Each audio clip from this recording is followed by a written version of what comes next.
Kajang Seremban சாலையில் ஓட்டுநர் உரிமம் இன்றி கார் ஓட்டிய ரோஹிங்யா அகதி ஒருவருக்கு நேற்று போக்குவரத்து துறை அபராதம் விதித்தது.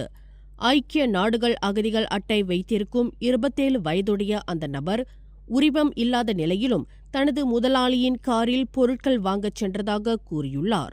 உரிமம் இல்லாத ஓட்டுநருக்கும் வாகனத்தின் உரிமையாளருக்கும் சமன் பிறப்பிக்கப்பட்ட நிலையில் அக்காரை 1987ஆம் ஆண்டு போக்குவரத்து சட்டத்தின் கீழ் மேலதிக நடவடிக்கைகளுக்காக செமிஞ்சே ஜேபிஜே நிலையத்திற்கு பறிமுதல் செய்யப்பட்டதாக ஸ்லாங்கூர் மாநில சாலை போக்குவரத்து துறையின் இயக்குநர் அஸ்ரின் பொர்ஹான் தெரிவித்தார். அனைத்து சாலை விதிகளும் பின்பற்றப்படுவதை உறுதி செய்ய ஜேபிஜே தொடர்ந்து கண்காணித்து வருவதாகவும் பொதுமக்கள் போக்குவரத்து விதிமீறல்கள் குறித்த புகார்களை தெரிவிக்கலாம் என்றும் அவர் மேலும் கூறினார். மேலும் செய்திகளை தெரிந்து கொள்ள கீழே இருக்கும் பெல் பட்டனை அழுத்துங்கள். உங்கள் மகிழ்ச்சியை வெளிப்படுத்த லைக் மற்றும் ஷேர் செய்யுங்கள். தொடர்ந்து திசைகளோடு இணைந்திருக்க சப்ஸ்கிரைப் செய்யுங்கள்.